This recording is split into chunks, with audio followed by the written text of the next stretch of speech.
Assalamualaikum dan salam sejahtera. Berita wilayah edisi Rabu 7 Disember 2022 membawakan laporan terkini seluruh negara. Saya Nurul Hidayah Nawai.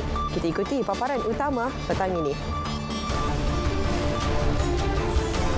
Tiada insiden buruk, proses pengundian lancar.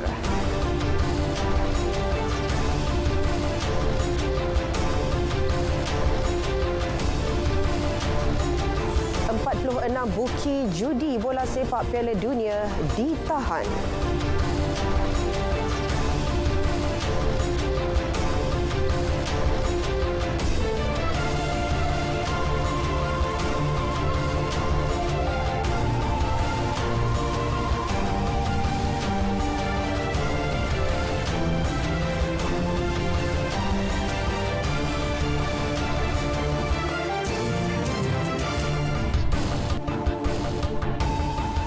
Baik saudara, lintas langsung dari Sabah, Sarawak dan Negeri Sembilan mengisi paparan pada petang ini.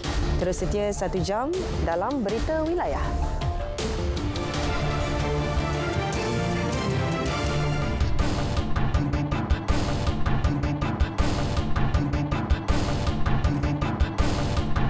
Jabatan Perdana Menteri mengesahkan penyebaran berita di media sosial mengenai pengiktirafan peperiksaan UEC adalah palsu. Menurut kenyataan di Facebook, jabatan itu memaklumkan maklumat dikesan disebar menggunakan akaun Twitter palsu Perdana Menteri. JPM dalam catatan itu turut menjelaskan mengenai perbezaan antara akaun Twitter Perdana Menteri yang sebenar dengan akaun palsu yang menyebarkan maklumat mengenai peperiksaan UEC. Orang ramai diminta berhati-hati dan tidak menyebarkan atau berkongsi sebarang maklumat yang tidak benar.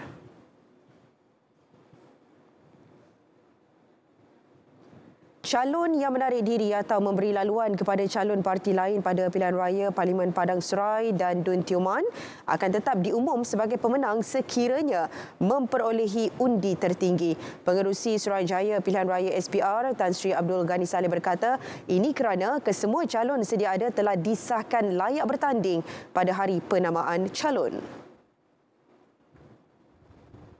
Kita umum sebab apa dia calon yang tarik diri hanya waktu pencalonan saja pada hari yang berkenaan.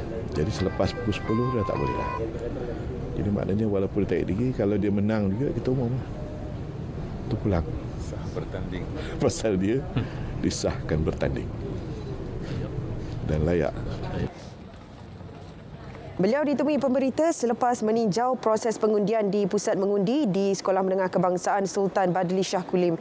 Tan Sri Abdul Ghani berkata pihaknya menjangkakan keputusan PRU 15 di Parlimen Padang Serai dan Dun Tioman dapat diumumkan selewat-lewatnya 10 malam ini. Peratusan keluar mengundi di Parlimen Padang Serai setakat pukul 4 petang tadi ialah 63%. Untuk perkembangan semasa, langsung bersama Nur Hidayah Anwar di Dewan Kompleks Sukan Kulim High Tech Kedah. Silakan, Nur.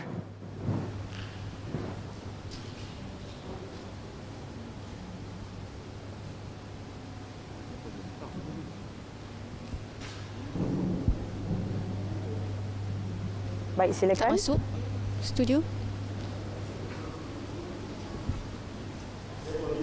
Silakan, Nur. Baik, dia langsung dari Pusat Penjumlahan Undi Rasmi P017 Padang Serai, Pilihan Raya Umum ke-15.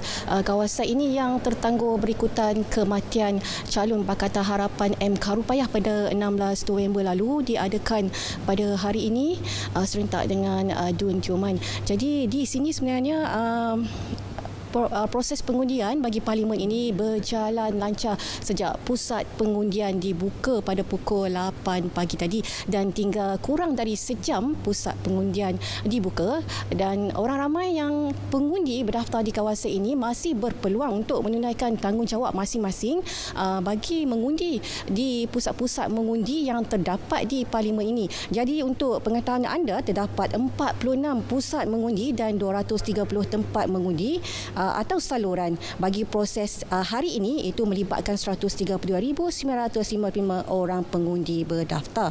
Jadi Parlimen ini menyaksikan pertandingan 6 penjuru dengan saingan melibatkan calon Pakatan Harapan Dr. Muhammad Sofi Razak dan juga Datuk Azman Nasruddin daripada Perikatan Nasional, Datuk Sri Waraj Barisan Nasional, Hamzah Abdul Rahman Pejuang dan Sarinda Roh Bebas dan Muhammad Bakri Hashim Warisan. Untuk pengetahuan anda juga, cuaca Kedah ini mendung namun dijangkakan akan hujan pada lewat petang. Jadi bersama saya di pusat perjumlahan undi rasmi ini juga ialah pegawai pengurus pilihan raya bagi Parlimen ini iaitu Datuk Abdul Bari Abdullah. Jadi Datuk, saya difahamkan peti undi awal telah tiba di pusat perjumlahan undi rasmi ini. Jadi bagaimana proses tersebut bermula, Datuk? Terima kasih Puan Hidayah. Proses undi awal telah berjalan pada 24 hari bulan. Peti-peti undi yang selesai dibuat, proses undi tersebut disimpan di Balai Polis High-Tech dan lebih kurang pukul 3.30 tadi kita telah pun terima peti undi untuk dibuat pengiraan pada pukul 4 petang di pusat penjumlahan undi di sini. Jadi insya-Allah telah pun selesai proses penjumlahan pengiraan undi. Pengiraan undi telah pun selesai dan kita akan terima di pusat penjumlahan undi kerana pengiraan undi dibuat di bilik di atas sana dan kita akan terima sebentar lagi di pusat penjumlahan undi untuk dimasukkan di dalam rekod penjumlahan undi, insya-Allah. Jadi untuk berapa ramai yang ditempatkan di sini dan petugas, adakah persediaan yang dilakukan di sini? Apakah persediaan tersebut? Kita mempunyai keseluruhan petugas untuk P017 adalah melebihi 2,300 orang. Kita dan di pusat penjumlahan undi pun kita ada lebih kurang, saya ingat ramailah jumlah yang sebenarnya saya pun tak ingat, tapi kita melibatkan semua pihak. Polis saja pun sudah ramai dan pegawai-pegawai ataupun petugas-petugas daripada pejabat daerah dan semua agensi terlibat ramai di sini. Jadi Datuk, melibatkan 46 pusat mengundi, jadi jangkaan peti undi pertama yang akan tiba di pusat perjumlahan undi rasmi ini? Saya menjangkakan penerimaan peti pertama daripada 46 pusat mengundi ini insya-Allah dalam pukul 8 malam. Saya bagi masa, kita jangkakan dalam tempoh 2 jam kita akan menerima peti undi yang daripada mana-mana pusat mengundi, kerana daripada pusat mengundi akan bergerak ke sini yang dibantu oleh polis untuk tiba di sini mengikut pusat-pusat mengundi. Bermaknanya akan ada lebih kurang 46 konvoi daripada setiap pusat untuk sampai di pusat penjumlahan undi, insya-Allah. Baik, terima kasih Datuk. Jadi baik, kepada pengundi berdaftar bagi Parlimen Padang Serai ini, anda masih mempunyai masa untuk keluar mengundi di pusat-pusat mengundi yang masih lagi dibuka dan akan ditutup tepat pukul 6 petang. Jadi setakat itu laporan saya. Dia kembali ke studio. Baik, terima kasih Nur langsung dari Kedah. Baik saudara, sementara itu di Don Tioman, 54% pengundi telah menunaikan tanggungjawab mereka setakat pukul 4 petang tadi. Bagi mengikuti perkembangan penuh, terus bersama rakan pelapor Hazwan Azman langsung dari pusat penjumlahan rasmi undi di Dewan Jubli Perak. Silakan. Baik, terima kasih Dia. Assalamualaikum dan salam sejahtera. Hari ini berlangsungnya pilihan raya umum ke-15 Dewan Negeri Don Tioman yang membabitkan 28,108 orang pengundi biasa. Berbaki kurang 1 jam daripada sekarang, kesemua pusat mengundi di N42 Tioman ini akan ditutup. Mengikut ketetapan oleh pihak SPR, proses pengundian berlangsung antara jam 8 pagi sehingga 6 petang. Manakala bagi di pusat pengundian di Pulau Tioman berlangsung antara jam 8 pagi sehingga 2 dan 3 petang. Ini bagi memastikan proses penghantaran peti undi berjalan lancar di pusat penjumlahan rasmi undi di Dewan Jubli Perak Sultan Haji Ahmad Shah Rompin bermula petang nanti. Dan bagi membincangkan lagi mengenainya, seketika bersama saya adalah Pegawai Pengurus Pilihan Raya Don Tioman, iaitu Datuk Ahmad Nasir Muhammad Siddiq. Datuk, boleh kongsikan antara perjalanan PRU15 Don Tioman ketika ini? Okey, alhamdulillah pada setakat ini perjalanan Pilihan Raya Don N42 Tioman berjalan dengan lancar tanpa sebarang ada masalah lah. Alhamdulillah, saya sendiri pun dah pergi melawat ke beberapa pusat undi bersama dengan pihak SPR seperti di Selendang 2 dan Sungai Mok. Alhamdulillah semuanya berjalan lancar dan kita harap kelancaran ini dapat berlangsung dengan sempurna sehingga tamat kita pukul 6 nanti. Okey, Datuk, mungkin boleh kongsikan antara peratusan keluar mengundi pada ketika ini? Sehingga pukul 4 tadi kita ada 54.53% telah keluar mengundi, iaitu seramai 15,377 orang telah mengundi. Kita masih ada lagi, saya menunggu nombor yang terkini pukul 5 nanti. InsyaAllah kita harap pada pukul 5 nanti kita akan dapat nombor-nombor yang lebih baik, iaitu mungkin dalam kita harapkan melebihi daripada 56%. Dan insyaAllah saya amat berharap agar lebih ramai yang pengundi yang belum keluar mengundi untuk datang dan ambil kesempatan ini untuk mengundi supaya kita dapat peratus lebih ramailah pengundi-pengundi kita dapat keluar untuk mengundi kali ini. Okey, Datuk, mungkin boleh kongsikan anggota jangkaan masa peti undi boleh sampai ke pusat penjumlahan rasmi undi ini? Okey, kita dah mula ada peti-peti undi yang sampai, iaitu peti-peti undi daripada Pulau Tioman. Telah mula kita dapat yang kita terbangkan melalui helikopter yang telah disediakan. InsyaAllah sebaik saja tutup pengundian kita pada pukul 6. Lebih banyak peti-peti undi akan sampai dan kita jangka mulai pukul 7 malam peti-peti undi yang lain daripada pusat-pusat pengundian lain akan mula tiba dan kita akan boleh mulakan penjumlahan peti-peti undi berkenaan bermula daripada pukul 7 malam ini. Baik, terima kasih Datuk di atas perkongsian itu tadi. Baik, saya kira itu saja perkembangan semasa PRU15 Dewan Negeri Don Tioman. Hashtag yang sahih di RTM, hashtag MyPRU15. Kembali bersama dia di Angkasa Puri. Baik, terima kasih Hazwan langsung dari Rompin. Baik, saudara, perkembangan seterusnya. Sementara itu, PDRM memaklumkan proses pengundian Parlimen Padang Serai di Kedah dan Don Tioman di Pahang berjalan lancar. Pengarah Jabatan Keselamatan Dalam Negeri dan Ketenteraman Awam Bukit Aman, Datuk Seri Hazani Ghazali, yang juga pengarah OP PRU15 memaklumkan tiada sebarang insiden buruk dilapor berlaku. Okey, cukup. Semua tak ada masalah. Dan kita ada tim backup dan sebagainya. Tak ada masalah lah. Dua-dua tempat. So, semua berjalan lancar lah. Hopefully kita tengoklah petang ni keputusan macam mana. Setakat ni tak ada report dibuat dan sebagainya. Dan okey, alhamdulillah. Syukur. Terima kasih kepada rakyat Malaysia lah. Bersemangat turun mengundi walaupun syarat mengandung. Ini di Rompin, Nur Syafawati Abu Bakar, 31 tahun, menunaikan tanggungjawab memilih pemimpin di Sekolah Kebangsaan Sungai Puteri dengan ditemani kakaknya. Pilihan Raya Umum ke-15 PRU15 ini merupakan kali ketiga Nur Syafawati mengundi. Beliau amat berharap agar calon yang memenangi kerusi Pilihan Raya N42 Tioman dapat membangunkan kawasan ini seperti pembangunan yang telah dilakukan di N41 Muazzam Shah. Katanya perubahan tersebut tidak perlu drastik namun secara berperingkat bagi kemudahan penduduk tempatan. Dalam pada itu, tinjauan yang dilakukan RTM di Padang Serai mendapati ramai pengundi mengambil peluang untuk mengundi setelah habis bekerja. Ada juga pengundi yang mengambil peluang menunaikan tanggungjawab setelah diberi kelonggaran untuk keluar mengundi oleh majikan.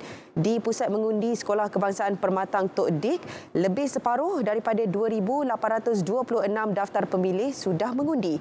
Kaunter KKM dari Pejabat Kesihatan Daerah Kulim turut ditempatkan di pusat mengundi ini bagi membantu melicinkan urusan undi pesakit COVID-19.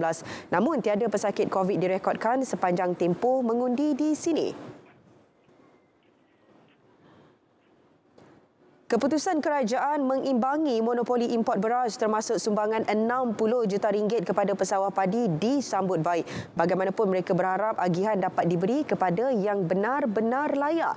Peruntukan sedikit sebanyak membantu menampung kos input pertanian dan pengeluaran yang kian meningkat. Pesawah di seberang Perak yang juga ditemui RTM berharap subsidi racun yang dinaikkan daripada RM200 kepada RM300 per hektar sebelum ini dapat diteruskan. Jadi pertama sekali saya ucapkan terima kasih kepada peruntukan yang kita dapat ni. Jadi kita akan meningkatkan usaha dalam bidang pertanian lagi lah, khususnya tanaman padi lah, supaya meningkatkan hasil lagi. Sebab apabila kita dapat peruntukan, makna kita kena daya usaha kena lebih untuk menambahkan pendapatan hasil petani. Cara agihan bantuan kerajaan ni hendaklah bagi pada petani, jangan pada tuan tanah. Kalau tuan tanah, dia memang dia sedia dah kaya. Jadi melalui subsidi baja, melalui subsidi padi, melalui subsidi harga padi, itu cara dia. Jadi memang selari dengan dasar kerajaan untuk menolong petani. Memang baguslah tu. Itu membantukan petani-petani yang miskin.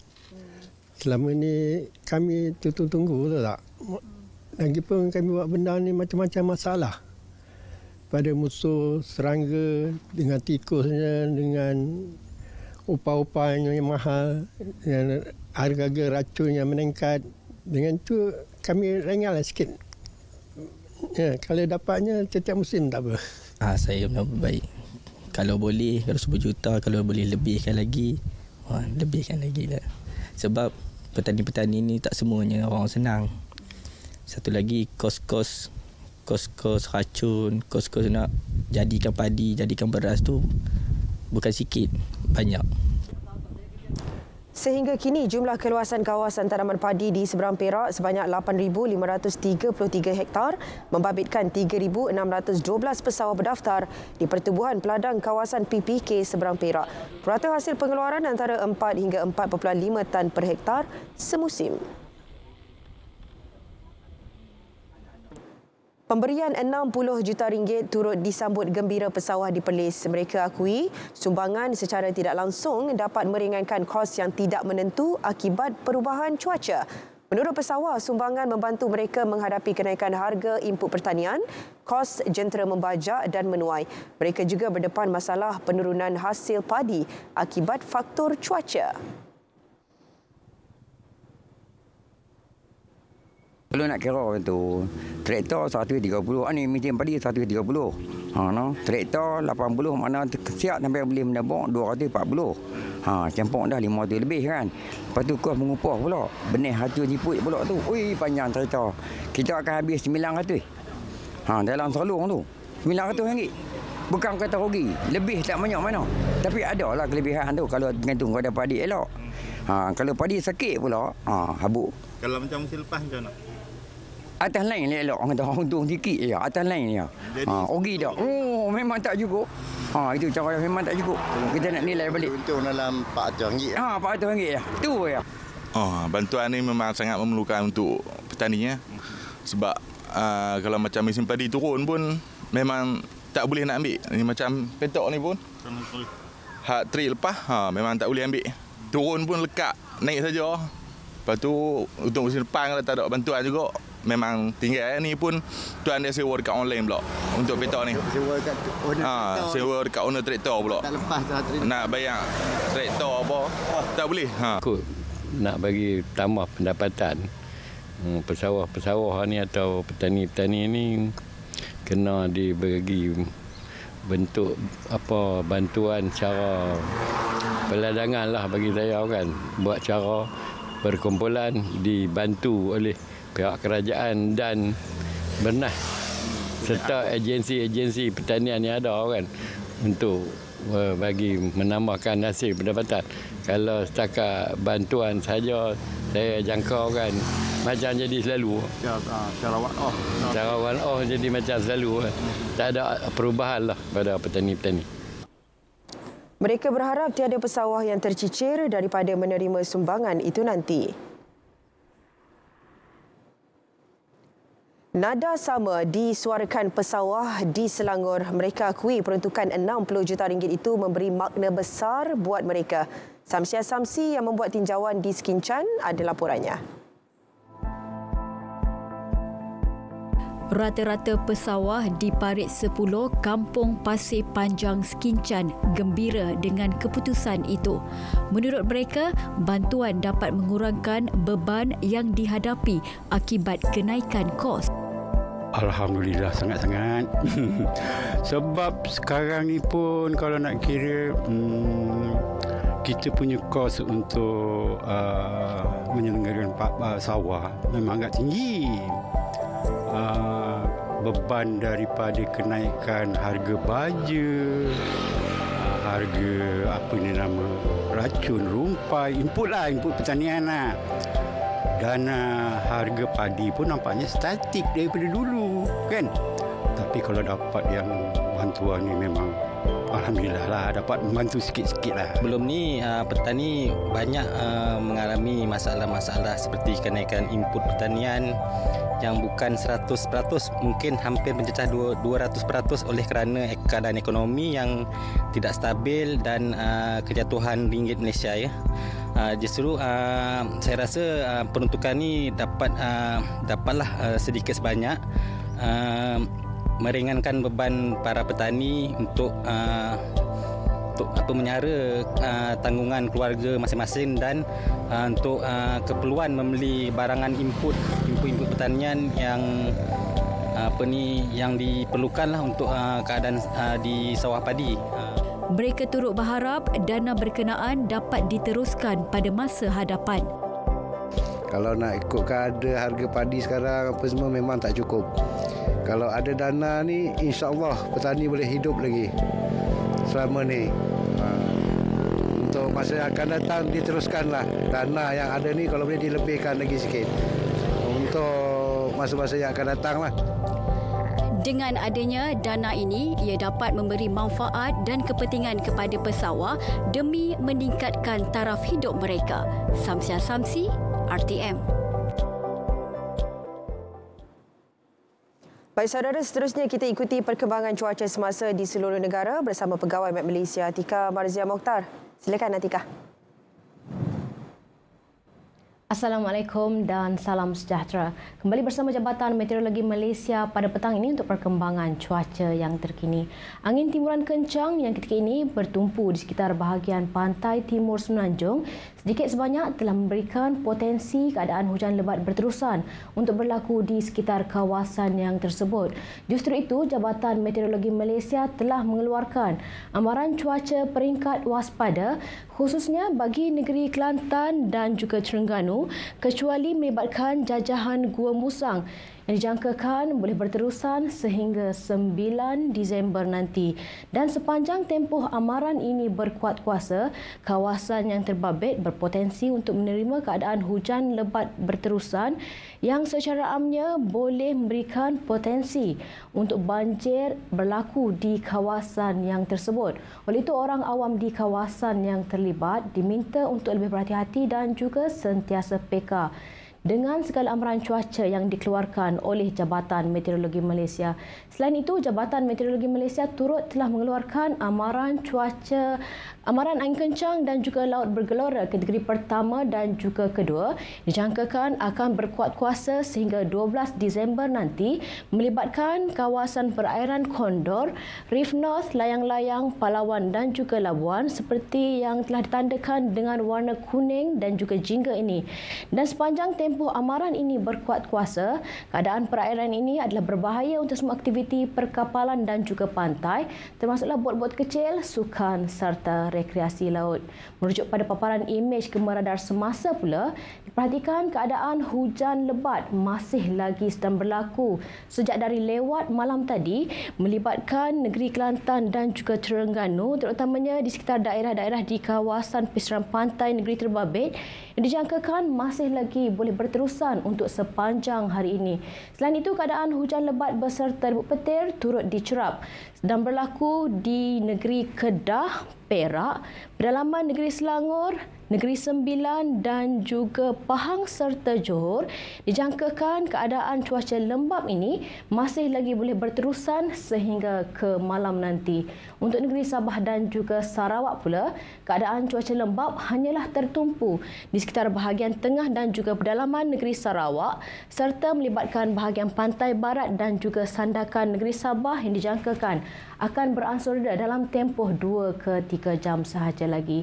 Baik, ini sahaja laporan cuaca yang dapat saya kongsikan pada petang ini. Untuk mendapatkan maklumat cuaca yang lebih terperinci, anda boleh layari laman sesawang kami di www.met.gov.my atau menerusi laman sosial media kami seperti yang telah tertera di sini. Sekian dahulu dari Jabatan Meteorologi Malaysia, saya Atikah Marziah. Assalamualaikum dan salam sejahtera.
Baik saudara, 46 lelaki dipercayai buki perjudian bola sepak Piala Dunia Qatar 2022. Diberkas Polis Johor dengan nilai had kredit taruhan mencecah 6.3 juta ringgit menerusi Opsoga 9 di seluruh negeri.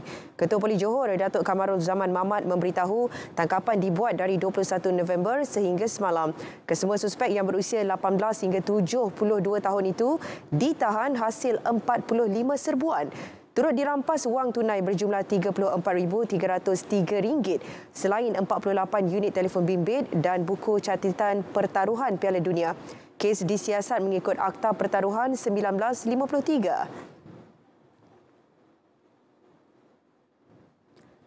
Bekalan ikan sepanjang musim tengkujuh sehingga awal tahun depan di Johor adalah mencukupi. Berdasarkan rekod pengisytiharan Lembaga Kemajuan Ikan, 27,574 metrik tan jumlah pendaratan hasil laut direkodkan di negeri itu sejak September hingga bulan lalu. Esko Pertanian Industri Asas Tani dan Kemajuan Luar Bandar, Datuk Zahari Sarip berkata trend peningkatan hasil direkodkan Oktober lalu iaitu 48.36 metrik tan berbanding 44.38 metrik tan pada September.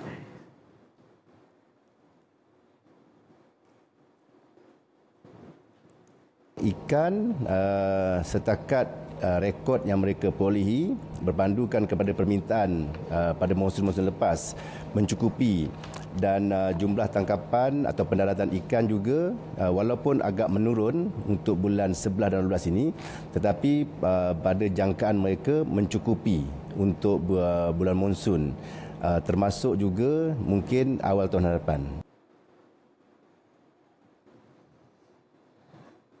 43 juta ringgit diperuntukkan untuk membina, menaik taraf dan membaiki jalan ladang dan infrastruktur di kawasan luar bandar Johor sepanjang tahun ini.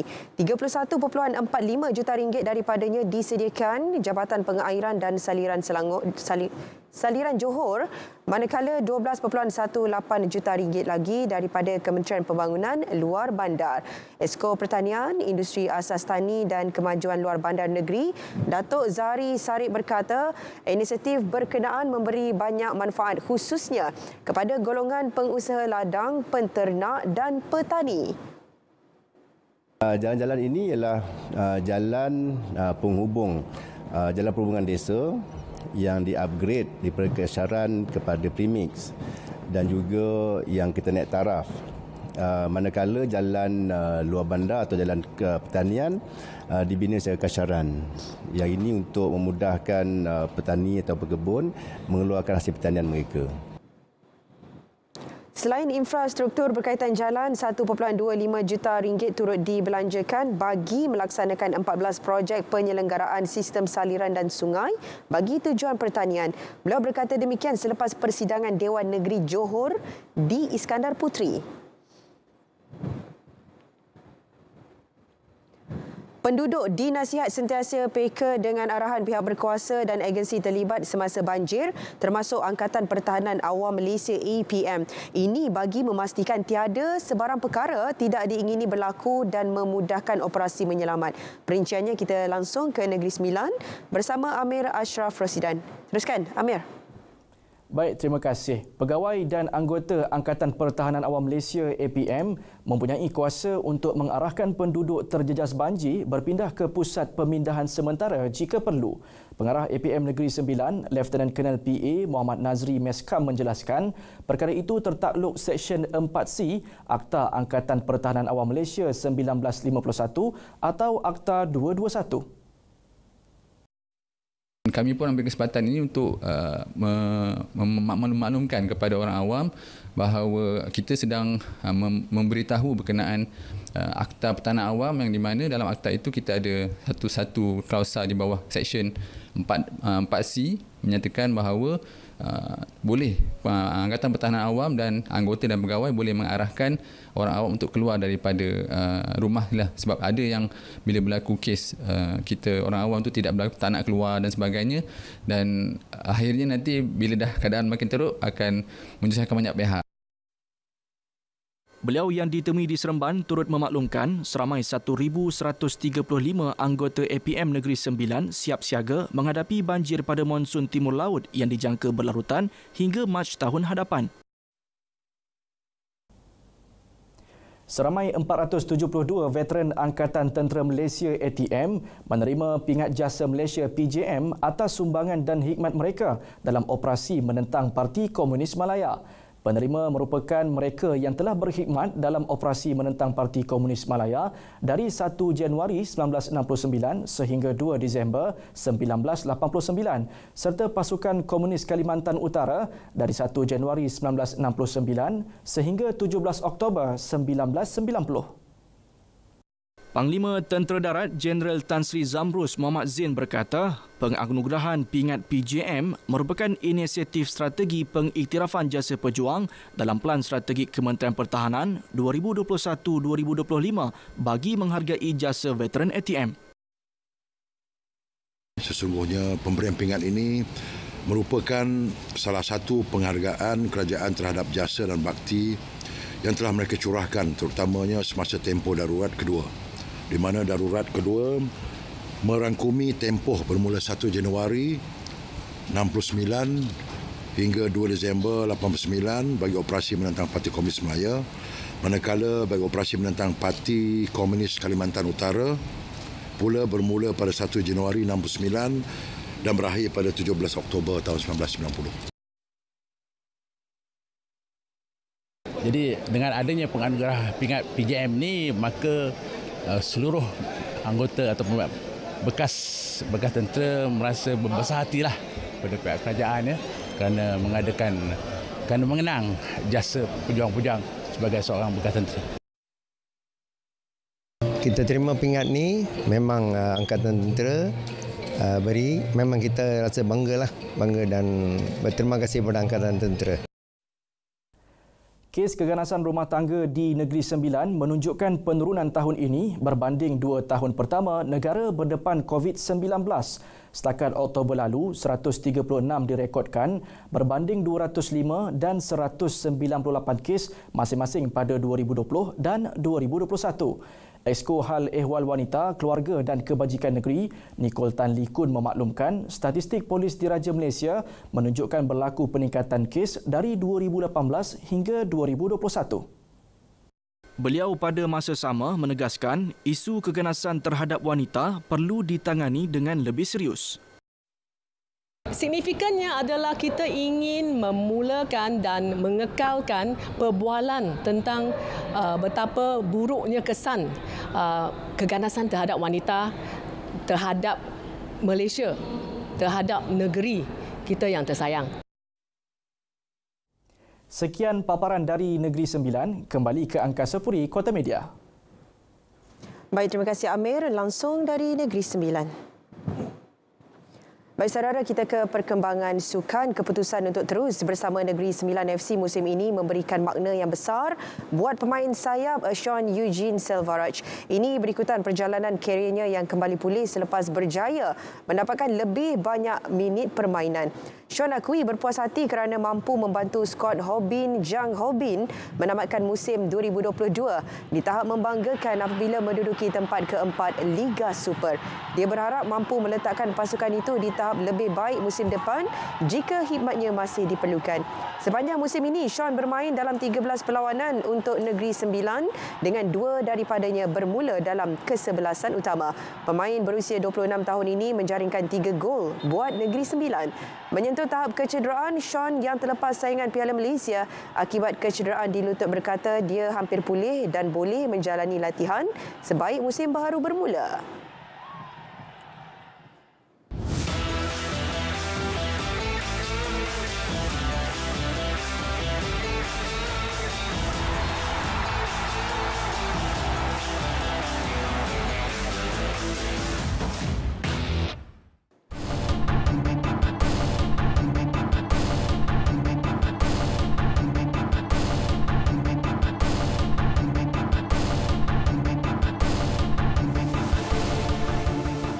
Fokus negeri di bawah Bayu petang ini, Eskom teruskan usaha kekang elemen ganggu gugat keselamatan dan kesejahteraan awam. Butirannya bersama rakan penyampai Muhammad Dia Salan di Kota Kinabalu. Silakan Dia. Ya, baik Dia. Pelbagai langkah sedang dan akan dilaksanakan Eastern Sabah Security Command Eskom khususnya di sepanjang pantai timur Sabah bagi mengekang sebarang elemen yang boleh mengganggu gugat keselamatan dan kesejahteraan awam. Baru-baru ini telah dilaksanakan penguatkuasaan bersepadu di daerah Lahadatu selama seminggu melibatkan seramai 80 pegawai dari 13 agensi penguatkuasa. Menurut kenyataan media yang dikeluarkan di Lahadatu, Komander Eastern Command DCP Dato' Hamzah Haji Ahmad berkata, sepanjang tempoh operasi sejumlah 1,331 pemeriksaan individu, 205 pemeriksaan kenderaan serta pemeriksaan 486 rumah dan premis telah dilaksanakan. Daripada jumlah tersebut, seramai 19 parti telah ditahan mengikut peruntukan Seksyen 6-1-C Akta Imigrasi 1959-63 sebelum diusir pulang ke negara asal. Turut dikeluarkan sebanyak 26 keping saman trafik dan 5 saman Jabatan Pengangkutan Jalan JPJ atas pelbagai kesalahan di bawah Akta Pengangkutan Jalan 1987. Pemeriksaan tersebut turut menemui dan merampas rokok seludup pelbagai jenama bernilai lebih RM2,000. Di samping itu, 14 kompaun majlis daerah turut dikeluarkan atas kesalahan tidak memiliki lesen perdagangan dan pengendalian makanan selain tindakan pemotongan penyambungan wayar elektrik haram di Kampung Panji, Lahadatu. Masyarakat turut diminta menyalurkan maklumat berkaitan keselamatan ke Pusat Operasi Eskom di talian 089 863 181 atau melalui aplikasi WhatsApp di talian 011 633 11072. Dalam usaha memastikan proses pemberian imunisasi tercapai, Jabatan Kesihatan Negeri Sabah JKNS terus komited turun padang ke kawasan sukar dicapai bagi menjayakan pemberian imunisasi kepada golongan kanak-kanak.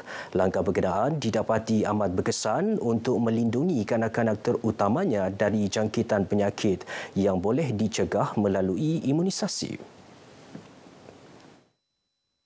Aktiviti pada hari ini sangat bagus kerana kita dapat memberi vaksinasi kepada semua kanak-kanak.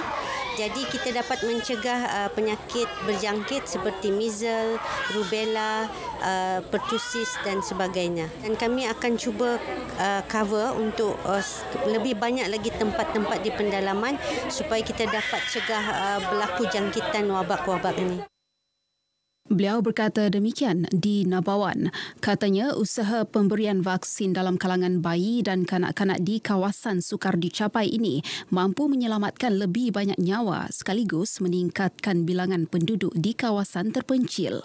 Dalam pada itu, perunding vaksinasi dan penyakit boleh dicegah Vaksin Pertubuhan Kesihatan Sedunia WHO Malaysia, Dr. Depa Gamagi berkata, program berkenaan mendapat sambutan masyarakat menunjukkan tahap kesedaran mengenai kesihatan dan jangkitan wabak semakin tinggi. We see a lot of mothers were collected here today. So a lot of children are vaccinated. So not only for one type of vaccine, but they take the opportunity to give all the vaccines. And at the same time, they check their growth monitoring also. So we are very happy to see the staff commitment and the dedication of the services.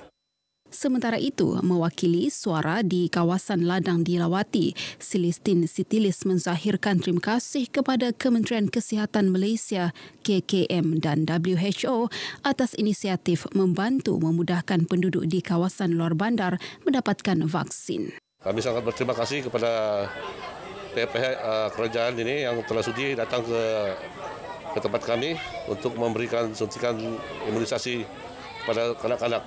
Harapan kami semoga program ini akan diteruskan dari masa ke semasa kerana ini adalah memberikan kebaikan kepada pekerja-pekerja yang berada di dalam ladang. Program 2 hari itu yang berakhir di Mukim Pagalungan sebagai sebahagian daripada strategi WHO berkaitan penyampaian perkhidmatan imunisasi. Baik, beralih ke situasi semasa wabak denggi di Sabah. 39 kes baharu dilaporkan semalam melibatkan daerah Lahadatu, Sandakan, Putatan, Kudat, Kota Kinabalu, Penampang dan Tuaran. Ia menjadikan kumulatif penyakit bawaan nyamuk Aedes di negeri ini 6,254 kes. Berdasarkan infografik Jabatan Kesihatan Negeri Sabah, daerah Sandakan kekal mencatat kumulatif tertinggi iaitu 1,922 kes. Diikuti Kota Kinabalu 1,403 kes, Tawau 538, Putatan dan Lahadatu 461 kes, Sempurna 317 kes dan Penampang 257 kes.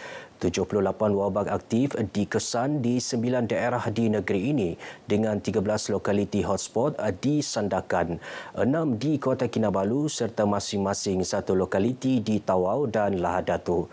Turut dikesan 4 lokaliti wabak tak terkawal di Sandakan serta masing-masing 1 lokaliti di Tawau, Kota Kinabalu, Lahadatu dan Putatan. Sehingga kini 8 kes kematian direkodkan akibat demam denggi di Sabah. Baik, sedikit berita sukan bola sepak. Sabah Football Club SFC membuat persiapan awal skuad bawah 23 tahunnya dengan mengadakan sesi pemilihan di 7 buah daerah melibatkan 25 zon.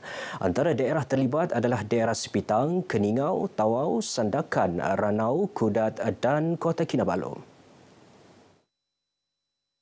Panel pemilihan pemain skuad bawah 23 tahun Sabah FC, Johnny Dominikus berkata, pemilihan tersebut melibatkan 3 kategori umur iaitu bawah 23 tahun, bawah 20 tahun dan bawah 18 tahun. Kita sarankan mana-mana yang mempunyai rasa diri, mempunyai bakat dan potensi, datanglah mencuba nasib.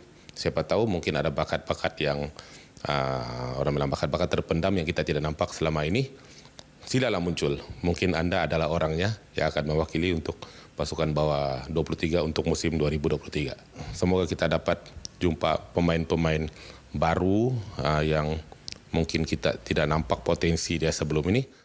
Beliau berkata demikian di Pejabat Sabah FC di Likas Kota Kinabalu. Johnny berharap remaja yang akan hadir pada sesi pemilihan itu nanti telah benar-benar bersedia selain dapat menunjukkan prestasi terbaik sekaligus mampu memikat panel pemilihan. Dianggarkan seramai 50 pemain akan mengisi tempat untuk menyertai sesi 3 hari pemilihan terakhir di Ibu Negeri bermula 15 Disember depan. Antara panel pemilih yang dilantik dalam pemilihan tersebut adalah Scott Oleren Shaw, Johnny Dominicus, Faizal Ahmad dan Rozaimi Rohim. Skuad bawah 23 tahun Sabah FC akan bersaing dalam Liga Simpanan musim 2023 yang menjadi pentas kepada pembangunan pemain tempatan di negeri ini. Baik, saudara, sekian dahulu paparan dari Negeri di bawah Bayu kali ini. Berita seterusnya kita kembali ke Angkasa Puri bersama Dia Nawai. Dia, teruskan.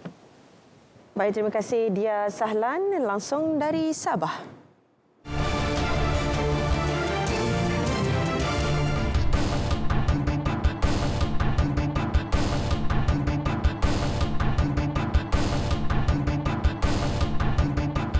Baik saudara, kita ke Sarawak pula. Antara tumpuan semangat kejiranan jamin keharmonian dan perpaduan di Sarawak. Perincian lanjut bersama Buma Win. Silakan Buma. Ya dia, terima kasih. Baik, sebelum itu kita ke perkembangan ini. Sebuah asrama akan dibina sebagai tambahan kepada kemudahan sedia ada di Tegas Digital Village TDV di Taman Teknologi Tinggi Samajaya di Kuching. Premier Sarawak Datuk Patinggi Tan Sri Abang Johari Tonapeng berkata cadangan tersebut akan dibincang lanjut dengan pihak Tabung Ekonomi Gagasan Anak Sarawak Tegas bagi menentukan kemudahan yang diperlukan selain kos dan sebagainya. Datuk Patinggi Tan Sri Abang Johari memberitahu asrama tersebut bersama dengan kawasan riadah akan dibangunkan di dalam TDV sendiri yang mempunyai kawasan seluas 6.07 hektar. Nampaknya dalam masa kebelakangan ini banyak yang datang di sini termasuklah student pelajar. Dan kalau kita ada menerima pelajar daripada luar Sarawak, mereka boleh ditempatkan di kawasan ini. Di samping itu mereka dapat belajar exposure dengan syarikat-syarikat yang ada di kawasan ini. Premier Sarawak berkata demikian pada majlis penyampaian anugerah Shell Livewire Global Top 10 Innovators dan Shell Livewire Sarawak 2022 Top 5 Entrepreneurs di Tegas Digital Village di Kuching. Turut berlangsung ialah pertukaran dokumen untuk lanjutan memorandum persefahaman antara Shell dan Tegas, antara pengerusi Shell Malaysia Datuk Ivan Tan dan pengerusi Tegas yang juga Timbalan Menteri Perancangan Bandar, Pentadbiran Tanah dan Alam Sekitar Datuk Lem Talib Saleh yang disaksikan oleh Premier Sarawak. Walaupun Bandaraya Kuching kini menyaksikan pelbagai perubahan ke arah pembangunan yang semakin pesat, namun semangat kejiranan terutamanya antara kawasan-kawasan perkampungan dan juga penempatan baharu sekitar bandaraya perlu dipelihara. Menurut Premier Sarawak Datuk Patinggi Tan Sri Abang Johari Tonapeng, semangat kejiranan antara masyarakat setempat adalah penting dalam menjamin keharmonian serta perpaduan sedia ada. Datuk Patinggi Tan Sri Abang Johari menjelaskan kerajaan negeri menerusi Dewan Bandaraya Kuching Utara DBKU kini sedang merancang dan melaksanakan pelbagai projek pembangunan infrastruktur sekitar kawasan selean DBKU sekaligus membuka ruang kepada kawasan perdebatan baharu yang bakal muncul pada masa akan datang. Tambahnya, antara inisiatif tersebut adalah menaik taraf prasarana kawasan perkampungan sekitar tebingan Sungai Sarawak yang akan memberi manfaat kepada penduduk setempat. Katanya tahun hadapan kerajaan negeri juga dijangka akan melaksanakan kerja-kerja menaik taraf jalan raya dari Jalan Sultan Tengah hingga ke Santubong pada jalan raya berkembar selain laluan berbasikal bagi kemudahan kepada pengayuh basikal. Justru beliau berharap dengan pembangunan itu nanti, ia bukan sahaja akan menggalakkan pertumbuhan sosial di kawasan DBKU, malah juga memperkukuhkan lagi jalinan mesra masyarakat setempat. Beliau berkata demikian menyempurnakan Majlis Makan Malam Kejiranan Mesra KJM DBKU di Kuching. Pada majlis tersebut, Premier Sarawak turut menyampaikan hadiah kepada pemenang pertandingan kebersihan, kecantikan kejiranan contoh 3K Kejiranan Mesra Anjuran DBKU. Baik, kaki tangan Jabatan Penyiaran Malaysia Negeri Sarawak diseru untuk terus konsisten turun padang bagi melaporkan mengenai polisi dan projek yang dilaksanakan Kerajaan Persekutuan dan Negeri. Ahli Dewan Undangan Negeri Adun Meradong, Dato' Ding Kuang Hing berkata, kedua-dua kerajaan kini banyak melaksanakan projek terutama di kawasan luar bandar di Sarawak.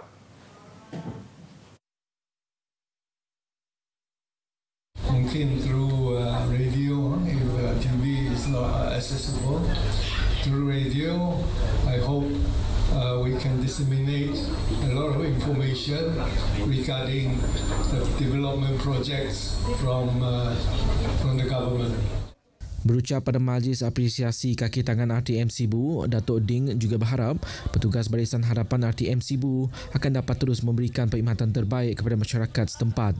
Katanya RTM masih memainkan peranan penting dalam menyalurkan maklumat kepada rakyat kerana jenama badan penyiaran ini telah pun wujud lama dan sebati dengan penduduk tempatan. Tegasnya lagi, penyebaran maklumat yang tepat dan sahih seperti yang diamalkan oleh RTM adalah penting bagi mengelak sebarang penyebaran berita palsu yang mungkin boleh menjejaskan imej individu atau mendatangkan kerisauan dalam kalangan masyarakat. Pada majlis makan malam yang bertemakan pasukan bola sepak Piala Dunia Qatar 2022 itu, Dato' Ding turut berkesempatan menyampaikan hadiah cabutan bertuah pada pemenang. Majlis itu diadakan bagi menghargai kaki tangan RTM Sibu yang telah bertungkus lumus dalam tugasan mereka sepanjang pilihan raya umum ke-15 yang lepas selain meraihkan kaki tangan yang baru bersara dan dipindahkan ke jabatan lain.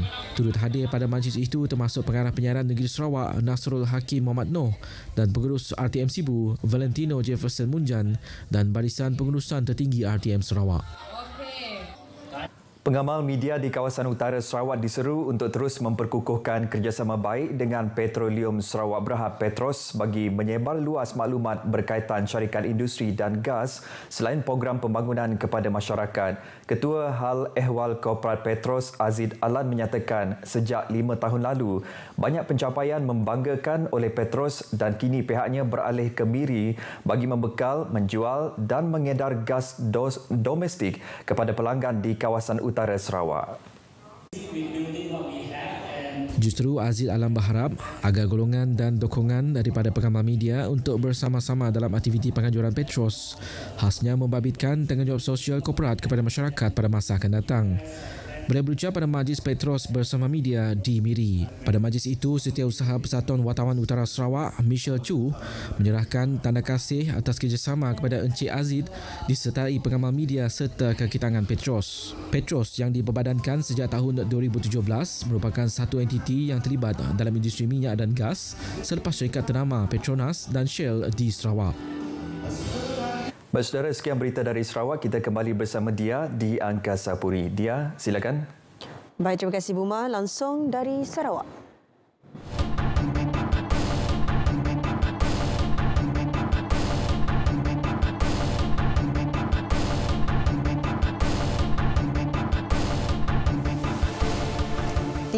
Bot penyelamat bersama 300 selai jaket keselamatan dan barang keperluan asas diterima polis.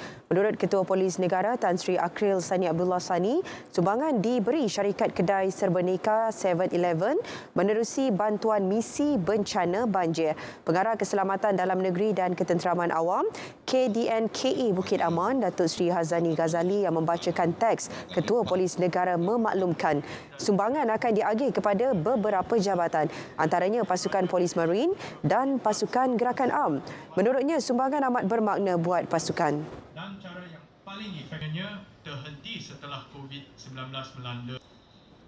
Bagi mewakili seluruh warga PDRM, saya merakamkan setinggi-tinggi penghargaan dan ucapan terima kasih kepada 7-Eleven Malaysia atas sumbangan yang diberikan kepada PDRM.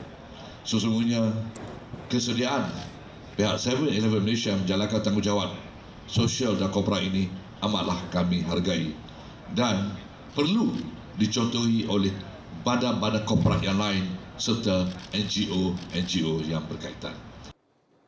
Beliau ditemui sempena Majlis Penyerahan Sumbangan dan Bantuan Misi Bencana Banjir di Markas Operasi Pasukan Polis Marin Putrajaya. Risiko jangkitan penyakit bawaan air seperti cirit-birit, kolera dan taifod dijangka bertambah sepanjang musim banjir. Justru orang ramai terutama penduduk terjejas bencana dinasihat untuk terus berwaspada bagi mengelak penularan. Menurut pakar klinikal penyakit berjangkit PPUM, Dr. Sazali Basri, air banjir dicemari dengan pelbagai jenis bakteria berbahaya. Bagi mengelak dijangkiti, penduduk terjejas perlu menjaga kebersihan. Even kalau buah tu pun kita make sure kita boleh kupas dan sebagainya supaya kuman-kuman yang dekat luar tu tak menjangkiti kita lah. Selain tu kita kena bersihkan kawasan persekitaran kita lah, sebab itulah sumber-sumber tikus, nyamuk-nyamuk membiak kan. Jadi dia nanti kita juga yang akan terkena penyakit denggi, kecil tikus dan sebagainya. So tu yang apa yang kita patut buat, mencegah lebih baik daripada merawat. Beliau ditemui selepas menjadi tetamu rancangan Selamat Pagi Malaysia. Festival Kanak-Kanak 2022 anjuran Museum dan Galeri Seni Bank Negara mencipta rekod dalam Malaysia Book of Records dengan penyertaan teramai dalam acara Membuat Tabung. Program disertai 560 pelajar sekolah rendah dari 47 buah sekolah sekitar Lembah Kelang. Saya dapat belajar untuk selepas ini kita boleh menabung dan simpan duit untuk masa depan. Saya seronok sebab dapat belajar banyak benda lagi pasal tabung. Saya merasa sangat gembira kerana boleh membuat tabung. Menabung boleh menjimatkan wang dan tidak membuang masa dalam aktiviti yang tidak berfaedah. Saya rasa sangat gembira dan terima kasih untuk cikgu-cikgu saya untuk bawa saya ke sini. Saya dapat tips untuk menabung. Kita perlu ada 3 tabung, iaitu belanja, berkongsi dan saving. Menurut Pengarah Museum dan Galeri Seni Bank Negara, Norin Zulkifli, aktiviti dijalankan bagi memberi pendedahan tentang kepentingan menabung serta memupuk amalan itu dalam kalangan kanak-kanak. Kalau kita tengok daripada tema kan, tema dan aktiviti kita yang berusulkan celik keuangan, memang hasrat kita adalah pengisian-pengisian yang kita selitkan melalui program kita dimanfaatkan ilmunya dan dikongsi dan diamalkan oleh pengunjung, oleh peserta. Pesta Makanan Tradisional 2022 dianjur Universiti Putra Malaysia UPM. Program yang berlangsung bertemakan herba dan rempah ratus dalam tradisi masakan Melayu. Menurut Pengerusi Lembaga Pengelola Yayasan Pembangunan Buku Negara, Tan Sri Profesor Dr. Abdul Latif Abu Bakar, program dianjur bagi mengetengahkan warisan tradisi makanan tempatan. Menerusinya, orang ramai terutama golongan belia dapat menghayati keunikan terbabit. Saya rasa UPM patut berterusan sesuai dengan universiti yang melibatkan pemakanan, pertanian dan universiti yang mementingkan ilmu, dan saya gembira apabila universiti ini turut menghayati, mewarisi adat warisan budaya kita. Pengunjung yang ditemui mengakui pesta makanan itu memberi peluang kepada mereka mengetahui tentang makanan tradisional. Ada student yang tak tahu tentang ada herba yang kita tahu, ada herba kita tak tahu. So bila adakan program begini, kita dapat maklumat-maklumat dengan lebih mendalam tentang sesuatu herba ataupun rempah-rempah masakan dalam masakan Melayu. Pada pendapat saya, culture dia sangat berkait rapat dengan makanan. So kalau kita kenali makanan tradisional Melayu, kita dapat kenali apa itu adat tradisional Melayu in a sense. Selain pameran, pengunjung turut berpeluang mengikuti demonstrasi masakan dan menyertai pertandingan memasak juadah Melayu. Baik saudara, berita wilayah berakhir di sini. Dapatkan perkembangan saya sepanjang masa melalui portal berita.rtm.gov.my yang sahih di RTM. Dengan ini, Assalamualaikum, salam hormat. Kita jumpa lagi.